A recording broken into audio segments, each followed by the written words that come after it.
Maisha haya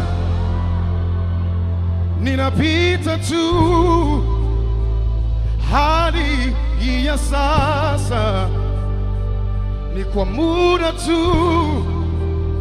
Ushindi wangu ukaribu nami, mtetezi wangu yu hai.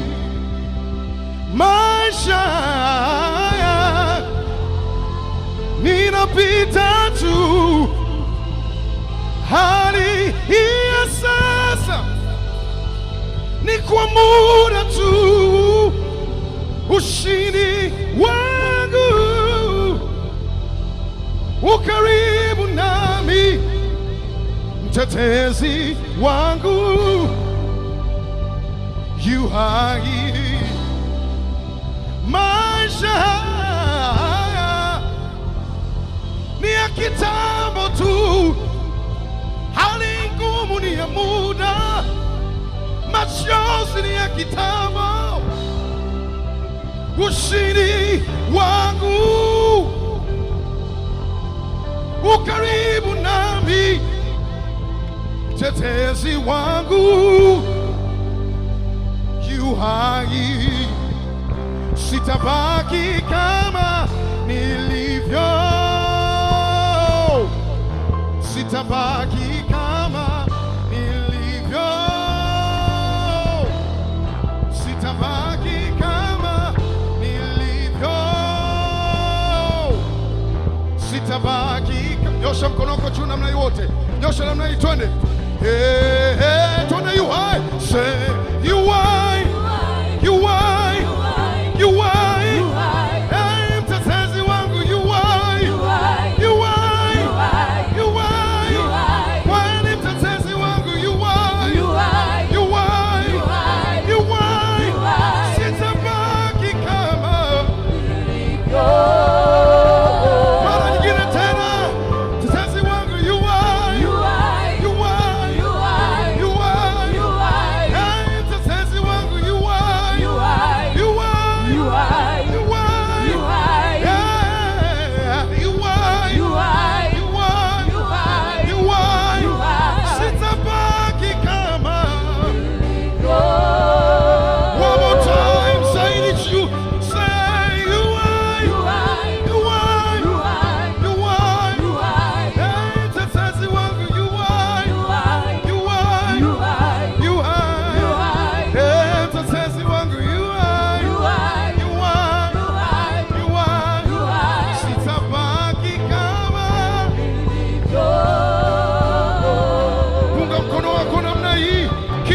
Katika jina la Yesu, maisha yako yatabaki jinsi yalivyo.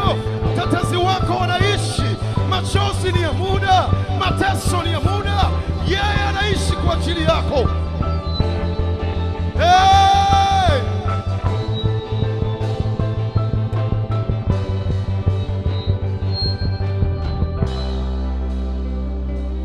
Silalamiki wala sikufuru, najua ni darasa napitishwa. Imani yangu ipo kwenye kipimo, najua nitapita tu. Sitamani ya wengine wala sijilinganishi, najua wakati wangu upo, siogopeshwi na mapito ninayoyapitia, na mwamini yule, hey, aliyeruka. Come on, sitabaki kama sitabaki kama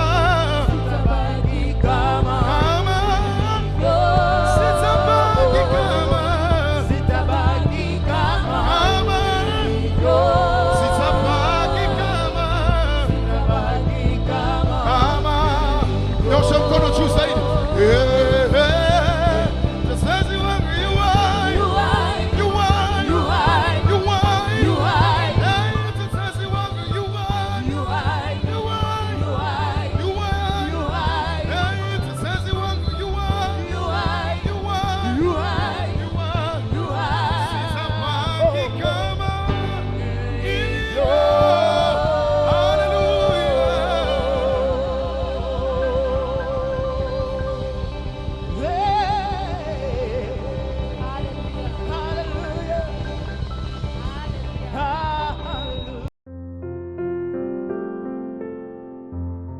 secrets of heaven.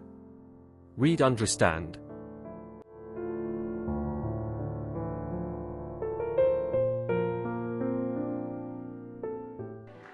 Amen. Basi tusome Biblia, tusimame kuheshimu Biblia, kuheshimu neno la Mungu. Unapokuja kwa ibada siku ya Jumapili au siku yote, ibada haitaongozwa kutokana na madhaifu yako, itaongozwa kutokana na nguvu za Roho Mtakatifu. So ukiambiwa kuomba lazima uombe, ukiambiwa kuabudu lazima uabudu. Kwa maana ukifanya kiburi kuna siku hautaifanya mserekee. Biblia inasema kila mwenye pumzi na msifu Bwana. Sisi wengine tunaishi ni kwa ajili ya Mungu peke yake, na tunaweza kulala hata chini kwa ajili yake. Kwa hiyo sasa unapokuja ujue kwamba ibada inaongozwa kwa msaada na maongozi ya Roho Mtakatifu. Tuko mjuma ya eskatolojia, tunafundisha habari ya siku za mwisho, habari ya kuja kwa Yesu. Yaani mahubiri yote ambayo tutafundisha siku hizi italenga eskatolojia. Tuko kitabu cha Ezekiel sura 37. Ezekiel 37 mstari wake wa kwanza. Nasubiri upate ili kwamba tusome pamoja. Ezekiel 37 mstari wa kwanza, nitashuka.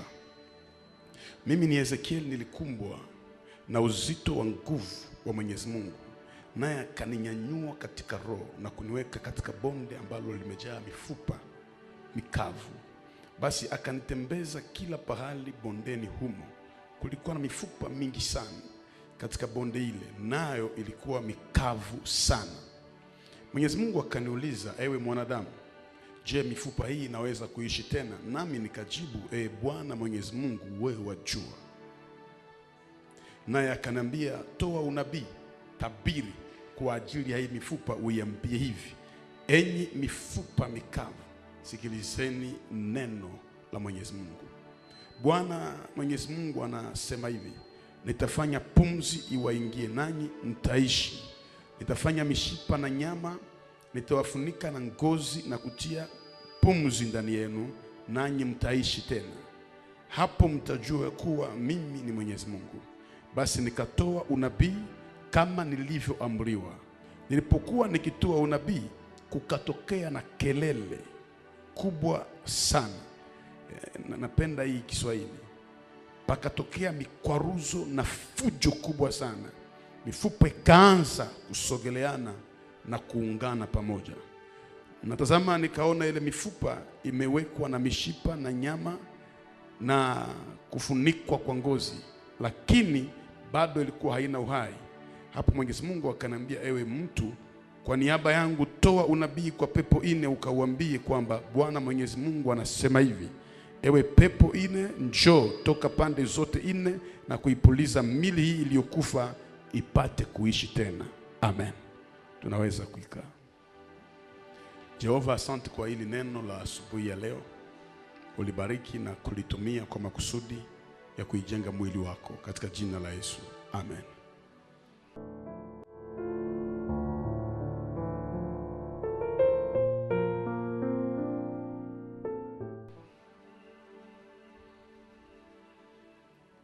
Juma hii tutakayoanza kesho jioni, tutakuwa tunaendelesha na zile habari za dalili ya kuja kwa Yesu. Wale ambao wako wanafika wanafanikiwa sana. Tena tunaona baraka za Mungu kwa ngazi yote, ingalao vita. Wakati wa mafundisho ya eskatolojia ni wakati ambao vita zinakuwa nyingi sana.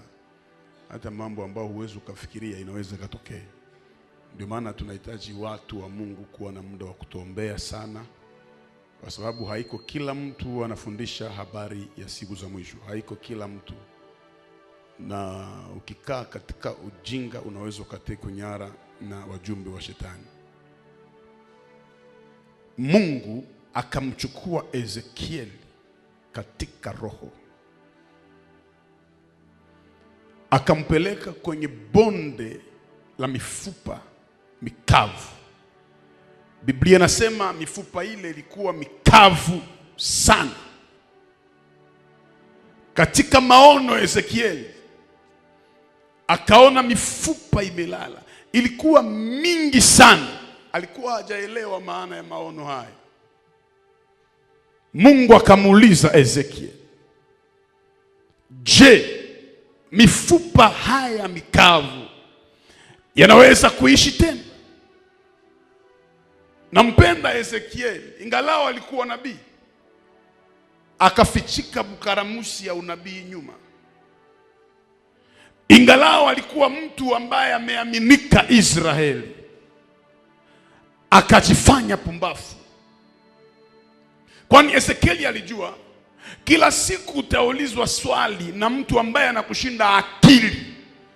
Ule mtu atafute majibu kwako, anahitaji kupima akili zako. Ezekieli alijua Mungu anajua kila kitu. Na kwa nini aniulize swali kama hili? Mifupa ilikuwa mikavu. Biblia iseme ilikuwa maiti. Biblia inasema ilikuwa mifupa, tena ilikuwa imekauka sana. Na wataalamu wanasema ilikuwa maono kwenye bonde la Gehino. Yaani nafasi ambapo hata watu walikuwa wanakufa, kizazi cha Yuda walitupwa pale, na katika roho ni pale Ezekieli amebebwa. Lakini wakati Mungu amemjibu, je, mifupa hii mikavu inaweza kuishi? Angalia majibu ya Ezekieli. Alikuwa anamwambia Mungu, ni wewe wajua. Hakuna kitu kinafanya Mungu atende kwenye maisha yako kama vile kumrudishia utukufu na sifa, kama vile kujifanya mimi siwezi, mimi sijue, kama vile unaweza sema naweza yote katika yeye anitiaye nguvu. Ezekiel ni nabii, tena nabii mkubwa sana, lakini akamwambia Mungu, ni wewe wajua. Hakuna ubishi kama vile, ama ujinga kama vile mtu afanye ubishi na mwenye anakushinda. Utakufa pumbafu. Ni wewe wajua. Nilifikiri sana katika kusoma hili neno, na Roho Mtakatifu akaniletea vingi. Hebu sikia niambie kanisa hivi, Mungu hatatenda kwako jambo ambalo hajawahi kutendea mwingine. Mnisikize vizuri. Mungu hatajifunzia kuponya kwako. Mungu hatajifunzia kufufua kwako. Mungu akikutendea jambo, tambua kwamba haiko kwako ndiko ameanzia, na haiko kwako ndiko ataishia. Yaani kama Mungu anaweza kuponya wewe, elewa kwamba alishawahi ponya wengine, na baada ya kukuponya ataendelea kuponya tena wengine. Kwa hiyo Mungu akikuinua usipige kifua, kwa maana Mungu hakuanza kwako kuinua na hataishia kwako. Ndio maana ukiinuliwa, omba kwa ajili ya mtu mwingine ainuliwe, kwa maana kila mtu mwenye Mungu ameinua hakuishia kwake, alienda kwa mwingine. Na nataka niingie kidogo kimafunuo. Mungu hakuanza kupasua bahari wakati wa Musa. Kuna wahubiri wanafundisha kwamba ni mara ya kwanza bahari inafunguka. Hapana, Mungu hakuanzia kwa Musa. Mungu alipofungua bahari kwa Musa, kiufunuo alitaka kumwambia, si kwako nimeanza. Kufungua bahari imeanza tangu awali. Kwa kitabu cha Mwanzo sura 1 mstari wa 1, Mungu alipoumba mbingu na nchi, dunia ilikuwa inajaa bahari, na Biblia inasema Mungu akatenga maji, yaani maji ya juu na maji ya chini. Mungu hakuanzia kwa Musa, Mungu alianzia mkitabu cha Mwanzo. Na pia hata kama alifungua bahari kwa Musa, hakuishia kwa Musa, akaenda pia kwa Joshua akafungula Jordani. Yaani usizani kama umeinuliwa imeishia pale, wengine watainuka nyuma yako, kwa maana Mungu anazoea kurudilia vitu alivyovitenda. Mungu akisema atakupa mtoto, hataanzia kwako. Uliza wakina Sara. Kuna mtu ananisikia vizuri? Njia zake na zetu hazifanani. Kwa hiyo anapoambia Ezekieli mifupa inaweza kuishi, Ezekieli asiwaze kama Mungu ataanzia kwake kufanya mifupa iishi. Kumbuka Mungu ameanzia kitabu cha Mwanzo. Eva alikuwa mfupa na akaishi na akapata uzima. Ndio maana Ezekieli akamwambia Bwana, ni wewe wajua. Hata jirani zako wanaokutukana hawajui. Katakufa kataishia pale, hawajui. Hata wewe haujui maisha yako ya kesho, ni yeye anajua. Uko yatima, hauna wazazi, haukusoma shule, umekataliwa, usijinyonge kwa ajili ya maisha. Bwana anajua njia atakayoitumia. Hii ndio maana Ezekieli akamwambia Bwana, ni wewe wajua.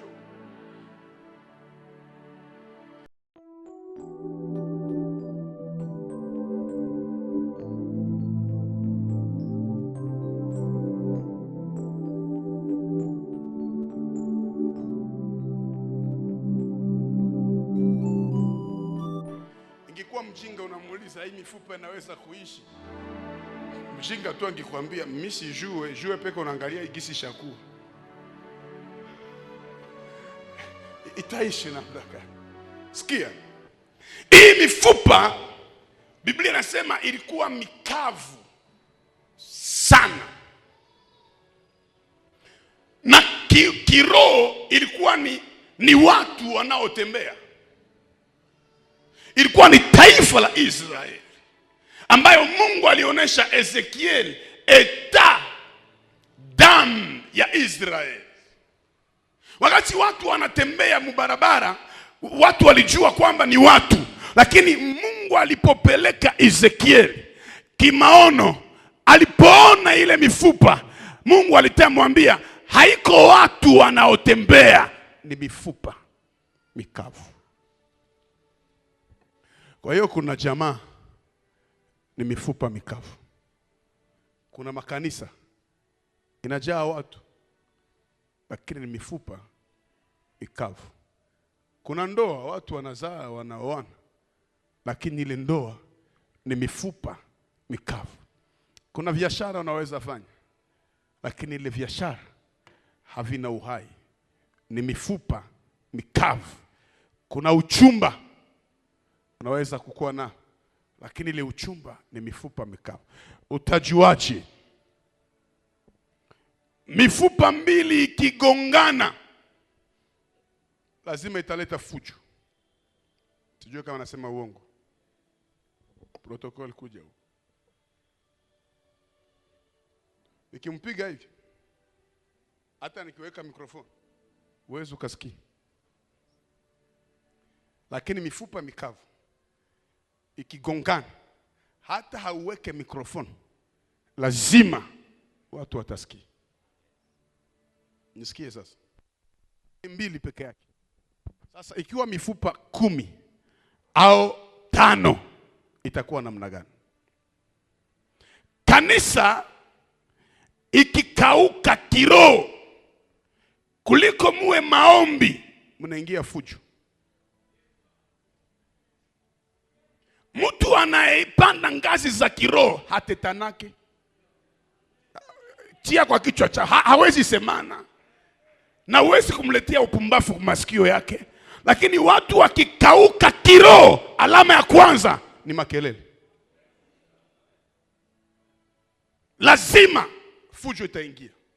Ndoa ikikauke na kuwa mikavu, mkigongana kidogo kwa mabishano, jirani atajua. Mwanamke atatoka kuambia jirani, mume atatoka kuambia jirani, na mwingine atajua, na mwingine atajua, na mwingine atajua. Angalia, siri yenye wewe mwenyewe haukuweza kufichika, mwenye uliambia hawezi fichika.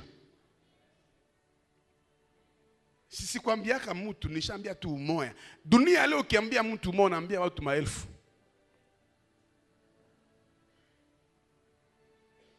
Jamaa ikikauka, mkikorogana kidogo, majirani watawaamua. Kwa maana kazi ya mifupa mikavu ni fujo. Pima ile experience. Ukirudilia maisha yako ya maombi ya zamani, utaona maneno ya kusema inakuwa kidogo mkinywa yako. Unaanza ishi kwenye hewa ya Mungu. Ukipungukiwa maombi, unaingia mvikundi vya watu wasiofaa na kiroho unakufa. Ukiwa mifupa mikavu, hasara ya pili ni hii: hauwezi kaa kwenye nyumba. Mfupa haikae kwenye nyumba, mfupa inakaa jalalani. Na maelfu ya watu iko namna hii. Hakae kwa nyumba, anazoea kufukuzwa, anazoea kuachwa, anazoea kuonekana afai. Kila fasi utafika utafukuzwa. Kwani mifupa mikavu haiwezi kaa kwa nyumba, lazima itaenda jalalani. Lazima. Hasara ya tatu ya kuwa mfupa mkavu ni kwa sababu hautakuliwa na watu tena, utakuliwa na imbwa. Chakula cha imbwa ni mfupa.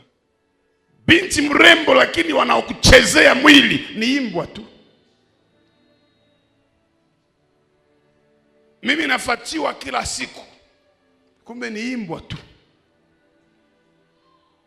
wanaokufuata. Ukiona mtu anadanganyika na manabii wa uongo, kumbuka ni imbwa, ameshakauka. Ukikauka kiroho, unatekwa nyara na manabii wa uongo. Ukiwa kwenye ngazi za kiroho, hauwezi ukashawishike, kwa maana manabii wa uongo ni umbwa. Alafu ukikauka kiroho, unakokotwa nao. Watu wa kiroho hawatembee na nilisikia, hawatembee na information, wanatembea na nilifunuliwa na Bwana. Bwana akaongea nami. Na sasa watu wa kiroho ni watu ambao hawaeleweke. Imbwa haiwezi luma mtu ambaye ana uzima ndani yake, lakini imbwa inawateka mifupa mikavu. Ukiona manabii wa uongo wanakufahamia, maana wewe umekauka. Mwanaume anakufuata ni magicien. Uko na Mungu ndani yako, roho anakukataza. Hata hujalota kwa ndoto zako, dhamiri zako zinakataa. Lakini kama umekauka, imbwa watakuteka nyara.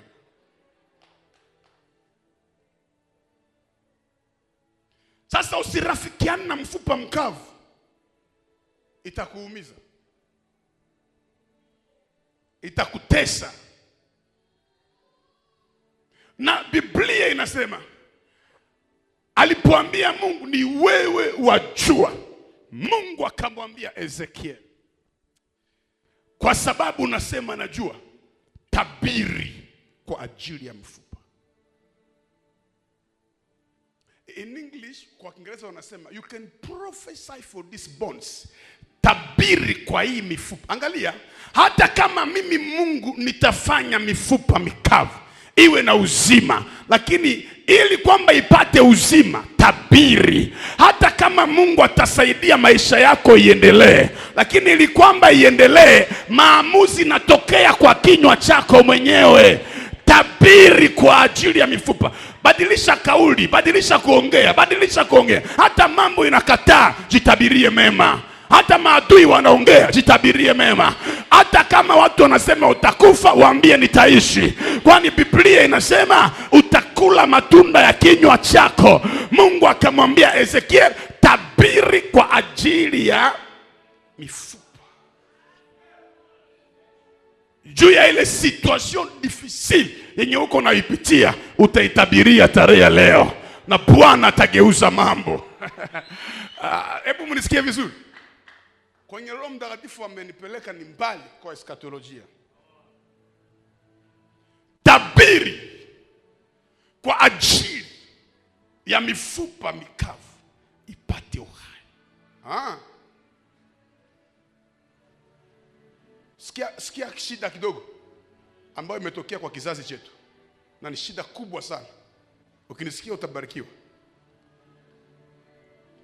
Salimia ndugu yako, kumwambia mwalimu ataongea kitu. Hebu nisikie. Tabiri kwa ajili ya mifupa. Tabiri maana yake nini? Maana yake kwa kizazi chetu ni kuanza kuambia mifupa, wewe utakuwaka hivi. Sijui naeleweka vizuri. Wewe aksida iko mbele yako, njoo kutabiri ya leo. Wewe ndoa yako inakuya, lakini wanaifunga yuli ya muti. Sasa inaomba utoe sadaka ya kuitosha wapi? Yuli ya muti. Njoo kutabiri ya leo. Wewe mimi naona lienzi na kufunga. Umeokoka, unajazwa Roho Mtakatifu, ukabatizwa kwa Roho Mtakatifu, lakini nabii anakuambia lazima tena utoe sadaka za dhambi. Wewe lazima utoe zile kamba zikatike. Anatoa unabii, lakini sikia tofauti Ezekiel. Mungu anamwambia tabiri kwa ajili ya mifupa. Ezekiel anasema hivi, mifupa mikavu, lisikieni neno. Manake Ezekiel anapanda ngazi ya kusema zile unabii za kutabiriana, hii si unabii. Unabii wa kweli ni neno la Bwana ambalo litaleta uzima. Mifupa mikavu, lisikieni.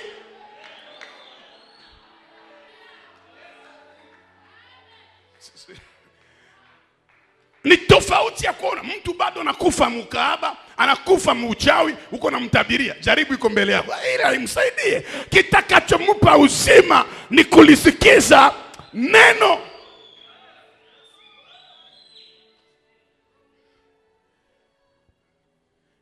Mifupa mikavu. Maisha ya mtu inaanza badilika wakati anaanza sikia. Tena kusikiza neno. Mifupa mikavu ni watu hawawezi omba na kufunga, analala na haombi. Amekauka kiroho, amekufa kiroho. Lisikize neno, maana kanisa pasipo neno watu wanakauka, wanakufa. Sikia neno, na ile neno ambayo mifupa itaisikia haiko neno ya kuwapeleka Dubai. Kwani mifupa inaokauka haihangaiki na kwenda Dubai. Haiko neno ya kuwapeleka ndani ya ndoa. Haiko neno ya kuwapatia makazi. Hapana, ni neno ya kuwapatia uzima.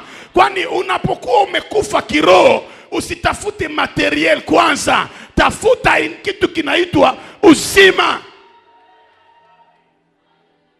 Mifupa mikavu, lisikieni neno. Na maswali ni mengi sana. Ningimuuliza Ezekiel, mifupa inaweza sikia? Ezekiel atanijibia, atasema kila kitu duniani kinasikia. Kila kitu kinasikia. Kumbuka pale fasi anasema inchi lisikie sauti ya Bwana. Kumbe inchi inasikiaka. Ezekiel iko na reference ya kujua kuna siku Musa aliongea na udongo, na udongo ikasikia. Udongo iko na masikio na udongo iko na kinywa.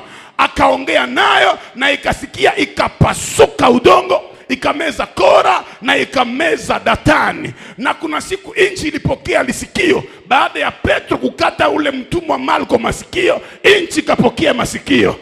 Naongea na Goma kwa ajili yako, itakukubali. Mahali pote utakwenda, inchi itakukubali. Uwe na maana ya kuongea na inchi na itasikia. Yesu ameongea na bahari. Bahari tulia, na ikasikia na ikatulia. Kama bahari lisikia, magonjwa yako lazima itasikia. Shida yako lazima itasikia. Sema itasikia.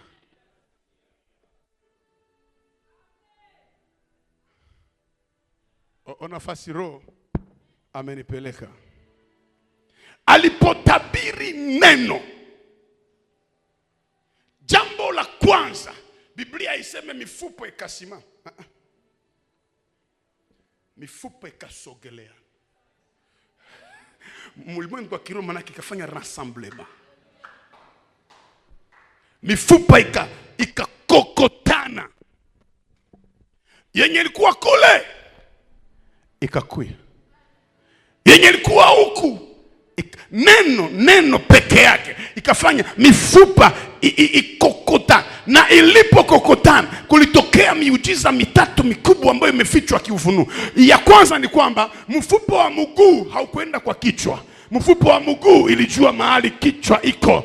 Nikwambie dada, mtu akikukataa manaki ya kuumbwa kwa ajili yako. Mfupa wako atange likuwa wapi, Mungu atamkokota na atakuwa kwako. Mtu akisema sitaki niishi na wewe, toka mwa hii kanisa, haiko mfupa yako inajua nafasi yake. Hawezi kuwa mtu wa kiroho na uelewani na watu wa kimwili, haiwezekane. Mifupa ya roho inaenda kwa roho, mifupa ya kichwa inakwenda kwa kichwa. Haiwezekane mfupa ya kichwa iende kwa miguu, haitawezekana. Mungu akuletee mfupa yako yenye iko mbali, ukokotane nayo.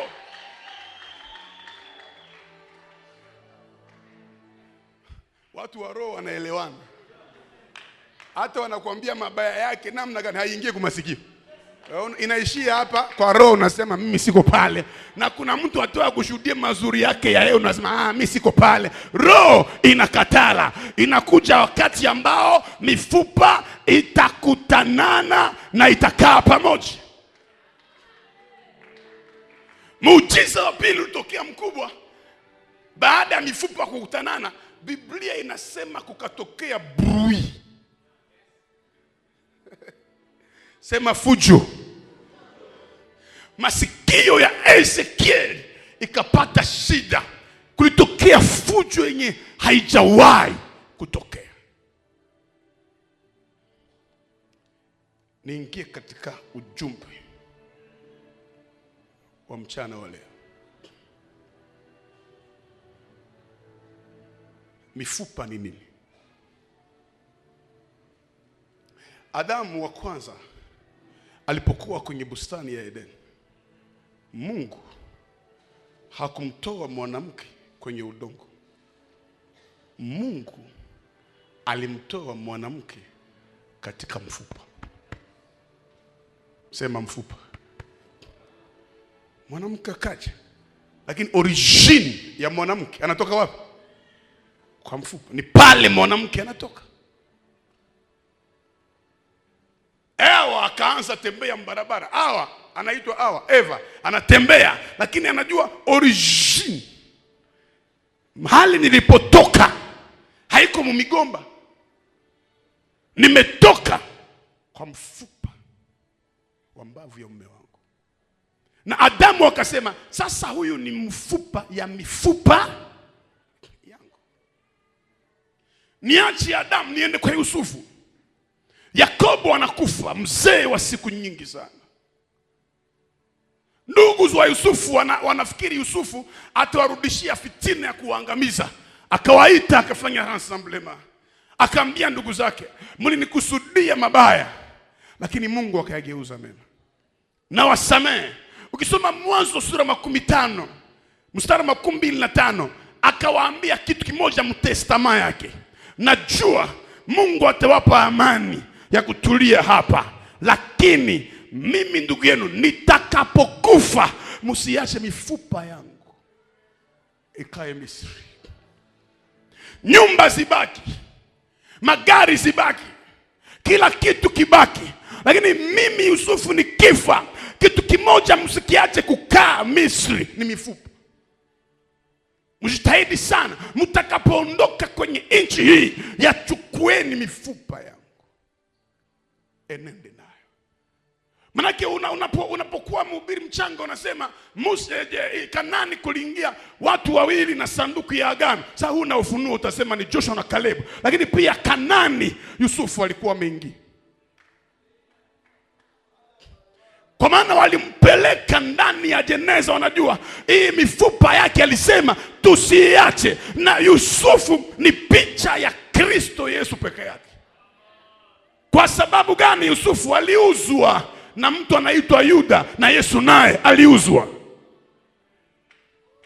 Yusufu amenyanganywa vazi yake, na Yesu naye akanyanganywa vazi yake. Yusufu alifungwa na wafungwa wawili ndani ya gereza, na Yesu naye msalabani alikuwa na wamwizi wawili. Yusufu alipewa jina kubwa baada ya kutoka gerezani, na Yesu naye baada ya kaburi akapewa jina kubwa.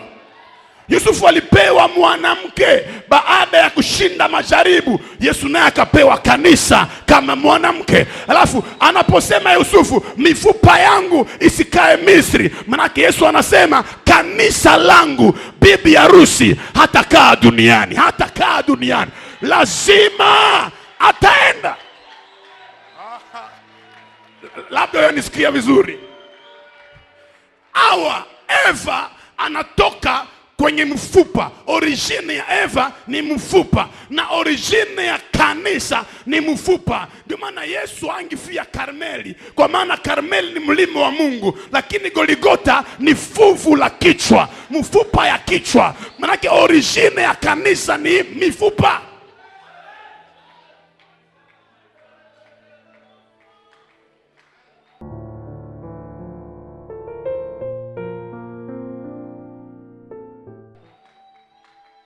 Na Yesu akaijua akasema, Kutoka sura 12, mtakula kondoo mpaka mumalize, lakini mifupa ya kondoo hamuwezi kuivunja.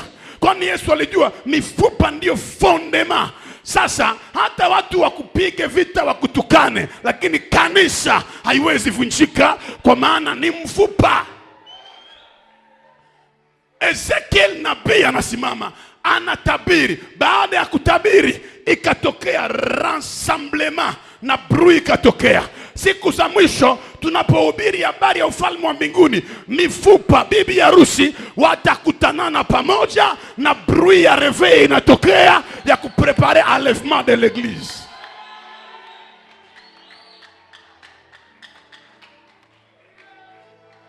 Injili itahubiriwa mahali pote. Itakuwa bruit yenye iko inaannonce enlèvement de l'église.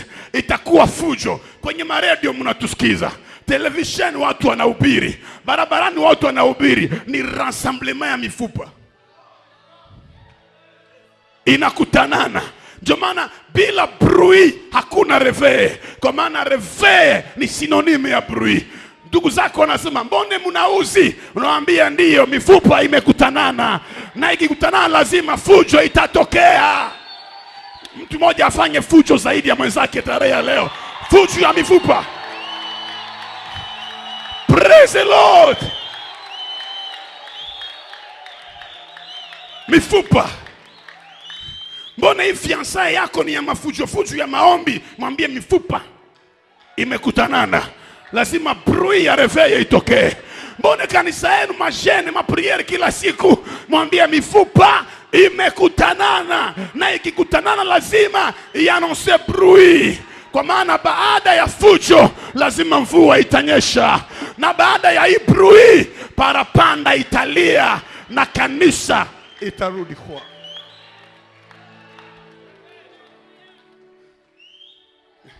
Ni wakati ya kuwadharau wanaomtumikia Mungu kwa sababu unasoma. Ni wakati ya kuwashimanga wanaomtumikia Mungu kwa sababu una pesa.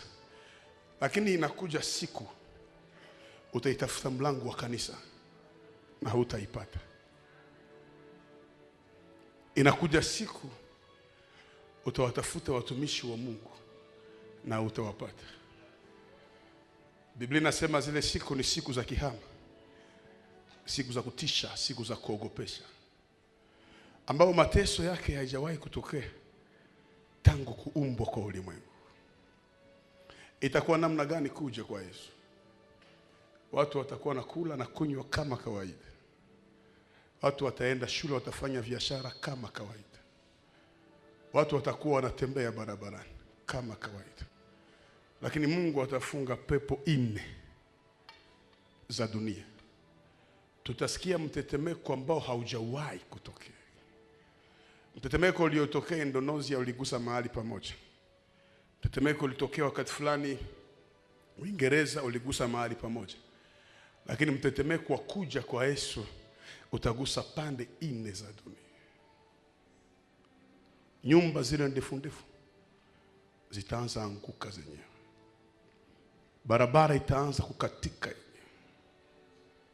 Gari za heshima zitaanza kupasuka pasuka kwa yale mitetemeko. Ghafla tutaona jua imetiwa giza. Na maandiko matakatifu nasema makaburi itapasua kinywa. Watu waliokufa na kuzikwa hapa watapasua kinywa. Wale waliokuwa mifupa iliyokauka miaka, watakaposikia sauti ya Rassemblement, watatoka makaburini wakivikwa mavazi ya utukufu. Tutaanza ona watu wanaanza kwenda. Kwa macho tunaona watu wanaanza kwenda. Watu wanaanza kwenda. Tukiinua macho juu, tutaona kama ni ndege nyeupe zinashuka. Kumbe si ndege, ni malaika bado angali kwa mbali. Alafu watafika wanakamata anga yote, itajaa malaika. Wale waliokuwa tayari pamoja na Bwana wataanza ona. Na katikati ya wale malaika, kiti cha mfalme wa wafalme, mwana kondoo wa Mungu aliyechinjwa atarudi kama simba. Na Biblia inasema kiti chake kitakaa angani. Hahitaji nguzo ya kusimamia, atakaa angani. Na malaika watadhibiti pande 4 zote za ulimwengu. Ndege haitakuwa nafasi ya kupita siku zile.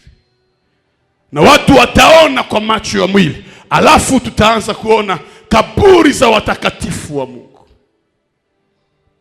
inaanza kufunguka. Bahari itatoa wafu wao, wanaanza panda. Baada ya pale, sisi tulio hai, mwili utaanza badilika. Eti mtakuwa wawili kitandani, mmoja atakwenda mwingine ataachiliwa. Si kwamba mume na mke mmoja atakwenda, hapana. Ni maana we mwanadamu mko wawili, mtu wa nje na mtu wa ndani. Huu mwili wa nje atabaki na mtu wa ndani atanyakuliwa. Tukiwa kanisani, wale walio safi na Bwana, walioishi maisha ya utakatifu, wataanza kutuachia mavazi, wanaenda. Ulikuwa na mtoto unamshika kwa mikono, atakutoka. Mtoto anaenda. Kama kuna shemasi alikuwa anaogopa Mungu, atanyanguka, anaenda. Na hii itashika pande zote 4 za ulimwengu, kwa maana mifupa itasikiza sauti ya nabii. Na Biblia inasema siku hizi itatokea shida, kwa maana kama piloti wa avio alikuwa anaokoka, ataiacha angani. Kama dereva wa basi alikuwa anaokoka, ataiacha barabarani. Kama kiongozi wa ibada alikuwa anaokoka, ataacha ibada. Itatokea hasara ambayo haijawahi kutokea. Na Kristo alipojua machungu ya siku hizi, akasema itakufalia nini kupata dunia yote na mwisho poteze uzima wako. Tumaini ya watakatifu ni moja, ni kuona uzima wa milele. Vile vingine wanavyowadanganya nao fanya vita na uchawi kila siku, hatuna kazi na vile. Yesu ameishinda Goligota. Tunaamini kwamba siku moja parapanda ikilia, mimi na wewe tuwe tayari mpaka twende kumlaki Yesu mawinguni. Na wafu waliokufa baada ya miaka 1000 tutawaona wakianza kupanda. Zile siku hakutakuwa msamaha wa dhambi tena. Wewe uliyebaki na roho ya kutokusamehe, hutanapata nafasi ya kuingia. Ulizoea kutoka na wanaume wa watu, utaenda kuwatafuta mpaka naye anakuambia siko tayari kwa ile maisha, najuta kubakia. Radio zitafunguka tukisikia habari Marekani kuna pande kubwa ya Wakristo wamenyanguliwa. Uingereza kuna watu wamepotea.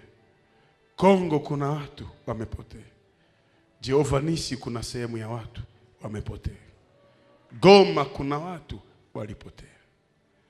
Na wale watakao kwenda, sisi tutakao kwenda, nakwambia Mungu mwisho mzuri kuliko mwanzo.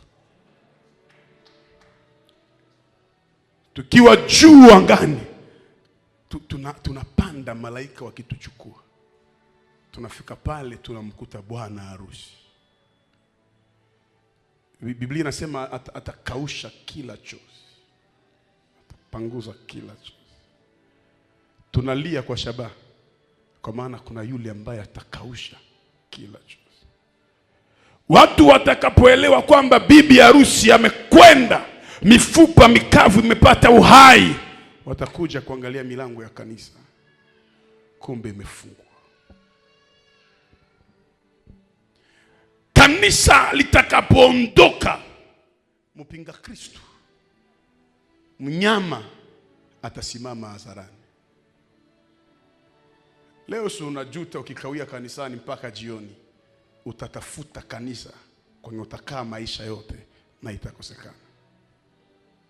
Waaminifu ambao walikutaniwa katika vikwazo watabaki.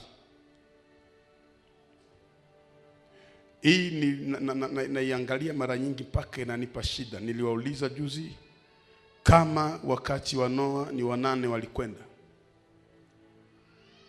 Sodom na Gomora, 2, 3 wakaponyoka kuingia Kanani, mpaka ingia 2.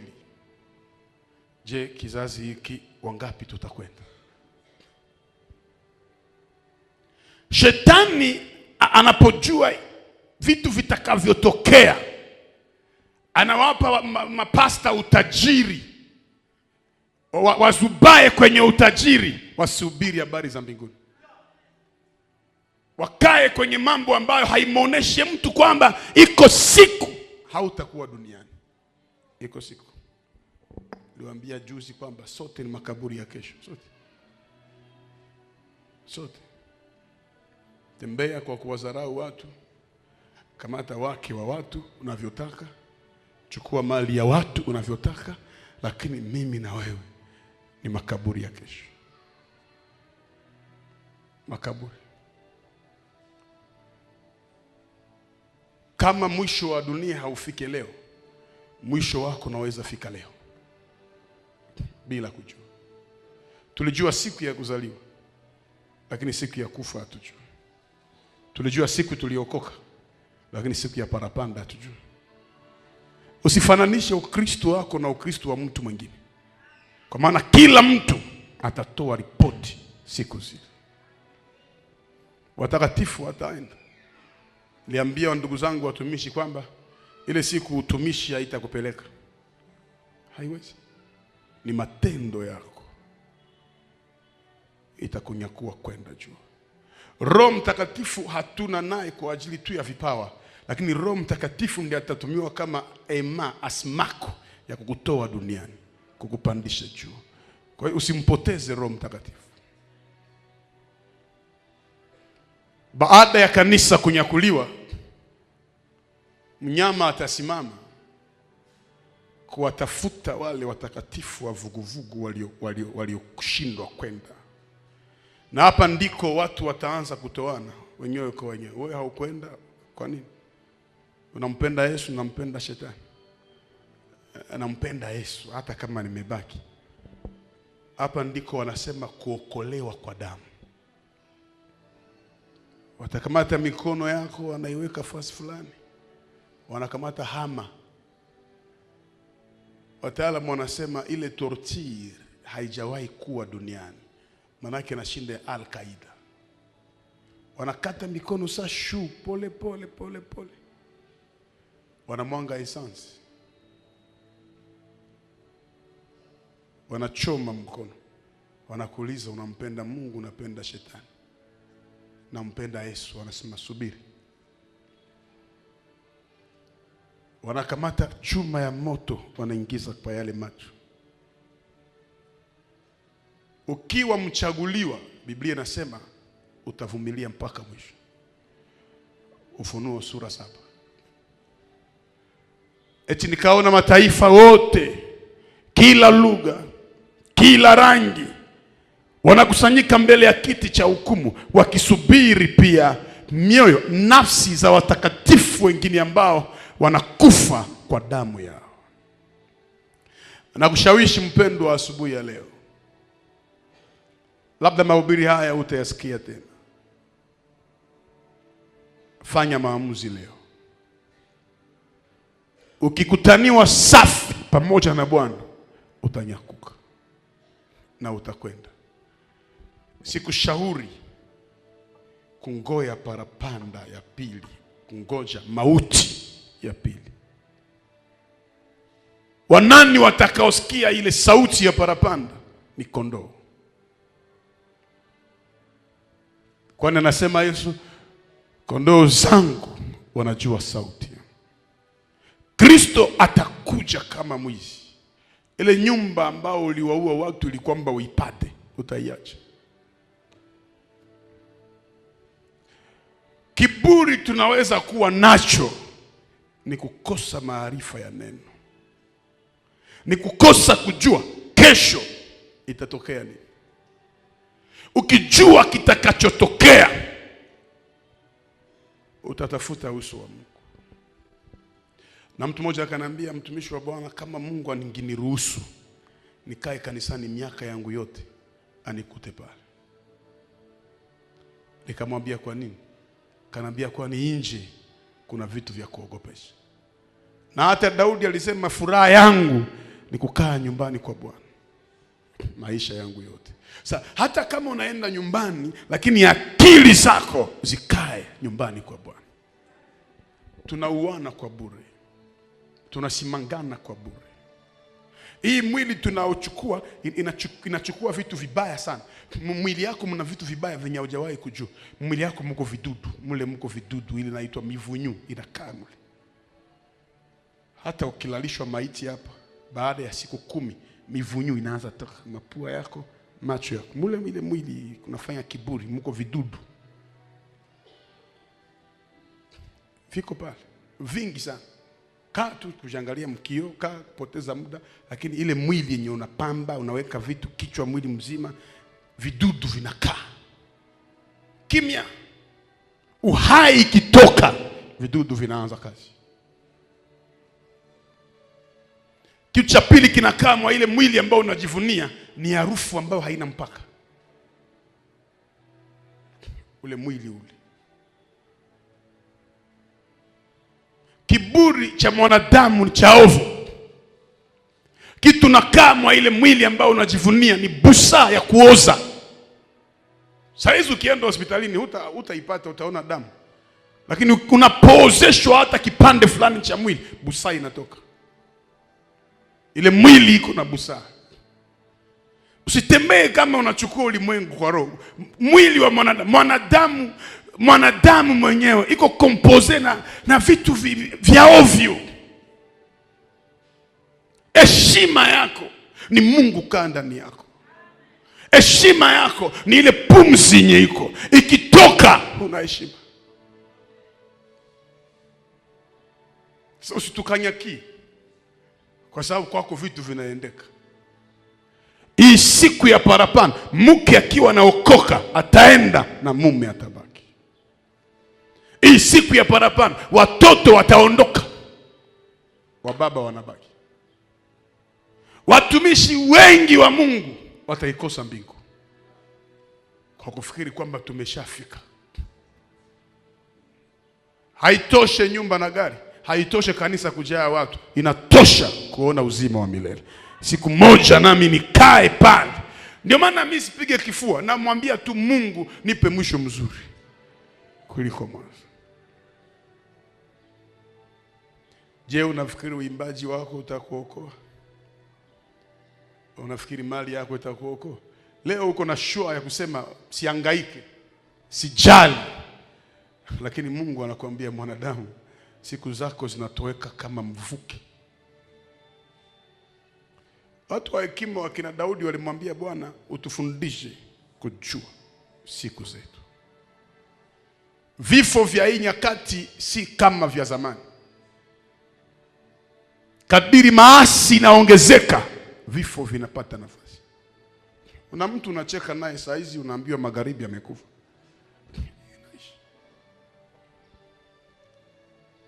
Mifupa mikavu, lisikieni neno la Bwana. Watu wanaweza kuwaona, wanajua nini ni watu wakubwa sana. Lakini Mungu anapotuchunguza anaona tunakauka. Upendo umekauka ndani yetu. Kama kanisa inaweza kuwa na watu wa kupana sumu, manake watu wanakauka. unamwona mwenzako kwa kosa kuliko muonye unamwikalia kikao. Paka wapagani wanawacheka. Umesikia maneno ambayo hauna hata uhakika kama ni kweli, unakamilisha. Kuna mtu mmoja ameniletea ujumbe, ananiambia Apostle Gabriel, nilikuwa kwenye ofisi jana, anasema mahubiri ambayo unaifundisha hapa, shetani amepanga kukuua. Atakuchafua Goma mzima, baadaye watakuua. Sasa mimi nikamwambia siwezi kubadilisha ujumbe Mungu amenipa. Kama kufa ule ujumbe nitaendelea kufa. Kwa sababu kuna watu wanakufa kwa ajili ya bangi, kwa ajili ya vingine. Kama kufa nitakufa. Ule ujumbe usipokusaidia utasaidia mtu mwingine. Lakini elewa kwamba parapanda italia. Tunakauka sana. Kanisa zile za Kipentekoste ulikuwa unaingia zamani unasikia nguvu za Mungu. Watu hawajaomba, hawajaimba, unasikia kuna nguvu za Mungu. Watu walivaa mavazi ya kujiheshimu. Ulikuwa unajua utofauti wa kanisa na baa. Ulikuwa unamuona Mkristo kwa njia unasema unaombeaka wapi? Yaani anavyovaa na kutembea unajua huyu atakuwa ni mzaliwa wa mbinguni. Sasa leo ni shida sana. Hamwende kwa Mungu kumtafuta Mungu, mnakuja kutafuta vyake.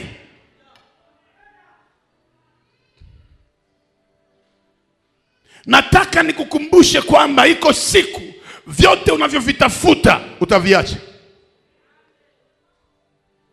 Leo tunaanza angalia walio na Mungu kwa vitu. Wana Mungu, unaona wanaendelea. Hata Waislamu wana vitu. Tena zaidi yetu. Biblia inasema heri wenye moyo safi, kwa maana watamuona Mungu. Je, una moyo wa kusamehe? Una moyo wa upendo ndani yako? Je, una moyo wa kusaidia mayatima na wajane? Je, una moyo wa kumuongoza mtu kwenye njia za Kristo? Una moyo wa kuvumilia kutukanwa kwa ajili ya Yesu? Mavazi ya heshima haitatuokoa siku zile. Cheo, gari haitakuokoa siku zile. Ni moyo wako safi. Na wanafunzi walipoona hii maneno ni magumu wakatuambia, itakuwaje habari ya kuja kwako?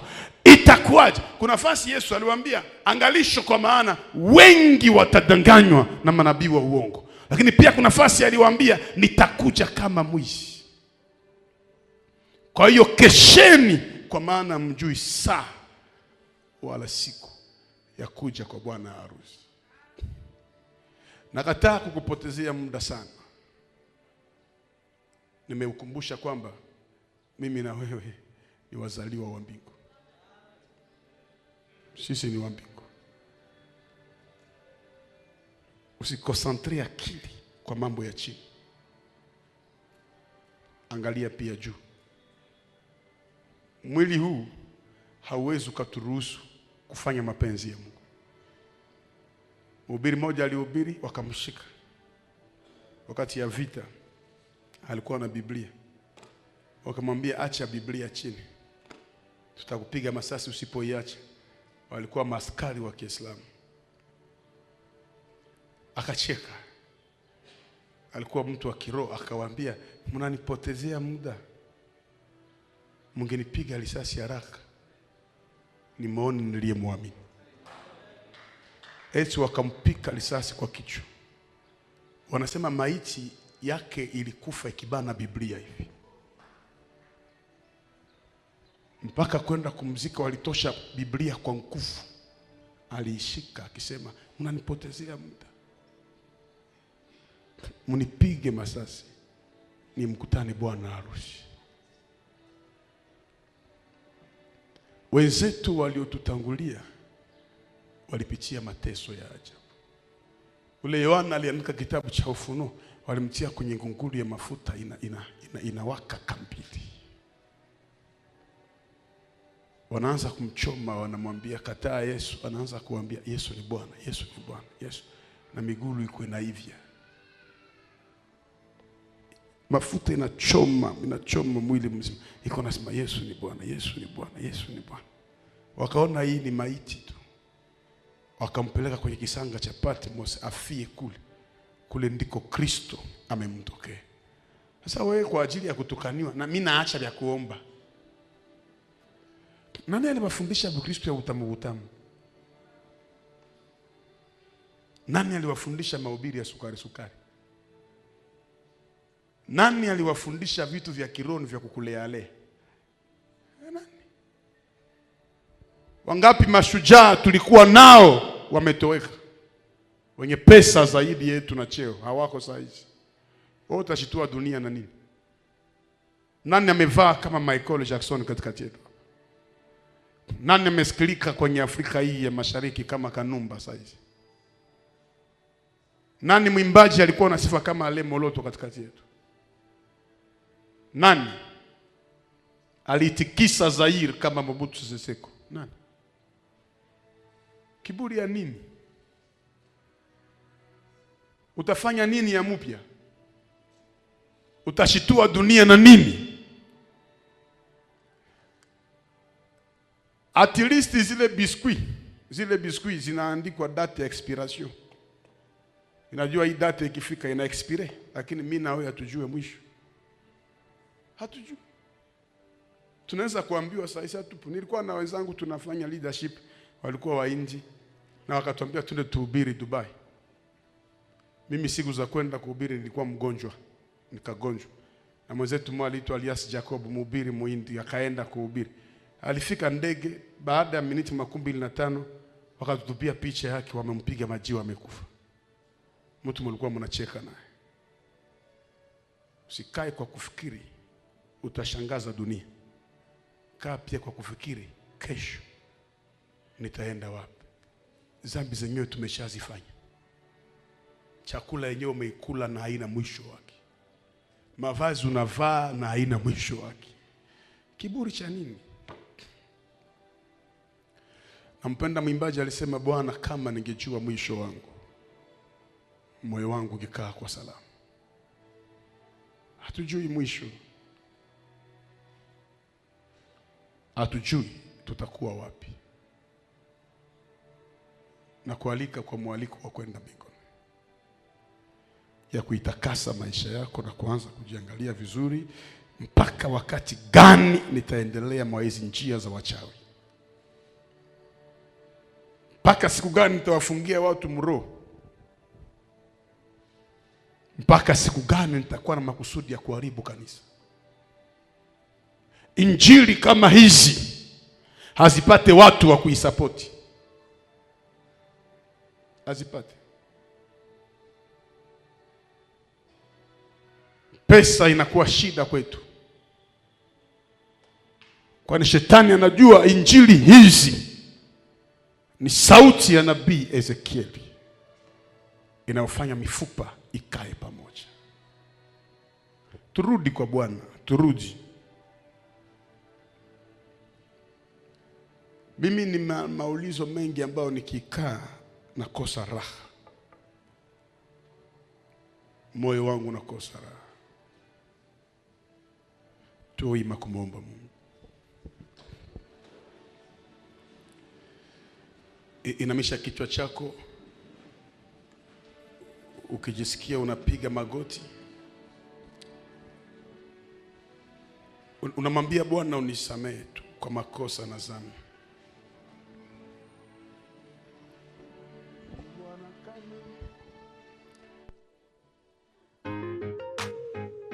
Abonnez-vous, aimez et activez le cloche de notification.